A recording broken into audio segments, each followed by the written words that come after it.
अस्सलामु अलैकुम। कैसे हो दोस्तों? उम्मीद करता हूँ कि आप लोग सब खैरियत से होंगे।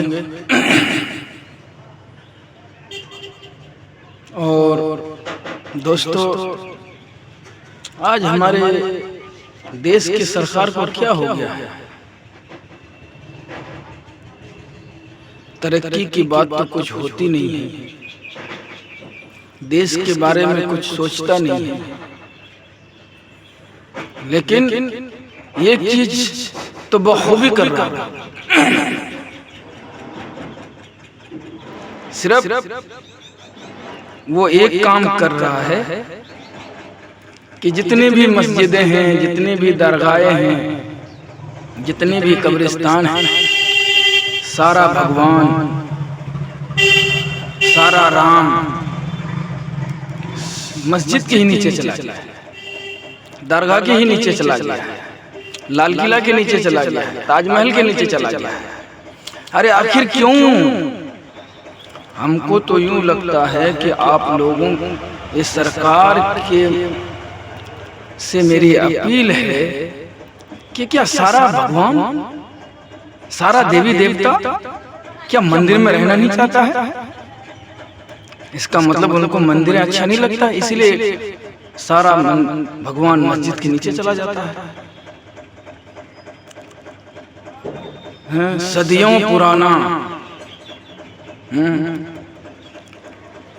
100 साल पहले के मस्जिद बना हुआ है, जहाँ पर हजारों साल पहले बना हुआ है, जहाँ पर क्या सारा भगवान, सारा राम, सारा हनुमान, सारा किशन, सारा भोलेनाथ सब मस्जिद के नीचे ही है? क्या आप जो जितनी मंदिरें बनाए हैं, क्या उस मंदिर के नीचे या मंदिर के अंदर में क्या भगवान रहना नहीं चाहता? भाई जरा सोचने की बात है मेरे हिंदुस्तानी भाइयों। मैं आप लोगों से ये कहना चाहता हूँ कि ये सिर्फ लोगों की जहन को भटका रहा है, लोगों की जहन को भटका रहा है। उसने तो आज तक कोई कार्य किया नहीं, देश को आगे बढ़ाने की कोई बात की, किसी को नौकरियां दी, किसी गरीब मजदूर किसान के बारे में कुछ सोचा? नहीं सोचा मेरे दोस्तों।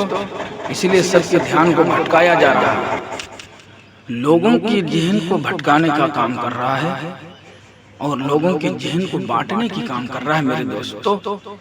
इसलिए मेरा सब हिंदू मुस्लिम सिख ईसाई से मेरा अपील है, दरख्वास्त है कि भाई इनकी बातों में ना आकर के हम एक सवाल उठाएं, हम एक उससे मुद्दे की बात करें कि जो जहाँ है, मंदिर है जहाँ पर है, मस्जिद जहाँ पर है,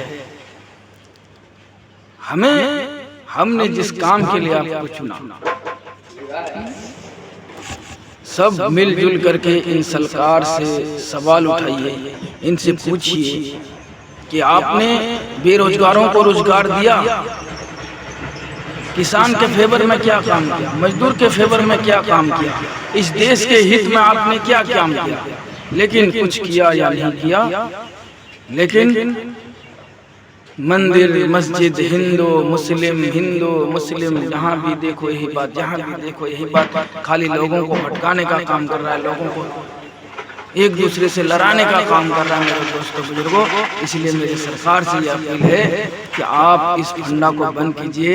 मेरे आपसे अपील है, दरख्वास्त है, देश के बारे में सोचिए, देश कहाँ जा रहा है? बेरोजगारी बढ़ रही है, महंगाइयाँ बढ़ रही है। इसलिए मेरे दोस्तों, इनको ये नजर नहीं आती है कि महंगाई कितना बढ़ गया, लोग बेरोजगारी के मारे क्या क्या नहीं कर रहे हैं, क्या परेशानियां होती है। इस देश के अवाम के लिए इन्होंने क्या सोचा, इस देश के बारे में क्या सोचा? दोस्तों जरा सोचने की बात है, समझने की बात है। ये देश हमारा जितना ही बेहतर था, जितना ही सोने का चिड़िया कहलाया जाता था, जितनी खूबसूरती इनकी नाम थी, जितना इनका वर्ल्ड में ये नाम था, फेमस था, लेकिन उतना ही आज इसका नाम बेकार होते जा रहा है, गारत हो रही है। हिंदुस्तान को सही नजर से कोई देख नहीं रहा है। क्यों? क्या आज एक हिंदुस्तानी दूसरे हिंदुस्तानी के पीछे पड़ा हुआ है। दोस्तों, मैं जब भी कहता हूँ एक बात बार बार कहता हूँ मेरे दोस्तों, और सरकार से भी मेरी अपील है कि भाई वो देश बहुत जल्दी गुलाम हो जाता है, दूसरे के कब्जे में आ जाता है, जहाँ जातिवादी आ जाती है, जातिवादी के नाम पर लड़ता है, जातिवादी के पास एक दूसरे के दुश्मन बन जाता है, जातिवादी में एक दूसरे का गला उतारने के लिए जाता है। और वो देश आज तक कभी गुलाम नहीं हुआ जहाँ पर कोई जातिवादी का झगड़ा नहीं हुआ, वो कभी नहीं हुआ। नेपाल एक छोटा सा देश है, लेकिन आज तक किसी की गुलामी नहीं की, न आज तक किसी का गुलाम बना। क्यों? इसलिए मेरे सरकार से अपील है, दरखास्त है कि ये राजनीतिक बंद कीजिए। आप अपने काम को दिखाएं, काम दिखाएंगे, आपकी सत्ता बार बार आएगी, आपको लोग चाहेंगे। और आप जहां सिर्फ कट्टरवादी करेंगे तो फिर ये देश हमारा पीछे चला जाएगा। इसलिए मेरा बार बार ये अपील है, ये दरखास्त है कि राजनीतिक हिंदू मुस्लिम जातिवादी का राजनीतिक बंद कीजिए, और जो कर रहे हैं उन पर सख्ती से बंद कराएं। क्या है ये? अयोध्या में मस्जिद के नीचे मंदिर, अब सारा कुछ हो गया, तो अब क्या हो रहा है कि अजमेर शरीफ में जो ख्वाजा मोइनुद्दीन चिश्ती रहमतुल्लाह अलैह की दरगाह है, अब बोलता है कि वहाँ भोलेनाथ का मंदिर है। भोलेनाथ वहाँ रहता था, उससे पहले कहाँ रहता था? ये क्या है? जातिवादी का है ना,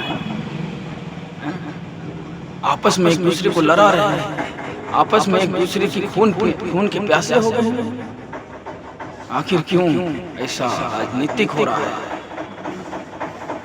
किसी की जानें लेकर के, किसी को जोखिम में डाल के इस तरह से राजनीति करना अच्छी बात नहीं है।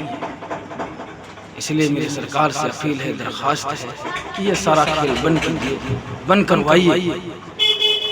तो दोस्तों, मैं जो इन सारी बात आप लोगों के सामने रखी है, आप लोगों को कैसा लगा कमेंट में मुझे बताइए कि हमने सही कहा या गलत कहा है। गलत कहा है तो माफ़ी चाहता हूँ, और अगर मेरी बातों में जरा सी भी सच्चाई है तो लाइक, शेयर और कमेंट में मुझे ज़रूर बताइए। अस्सलाम वालेकुम, सत श्री अकाल, आदाब।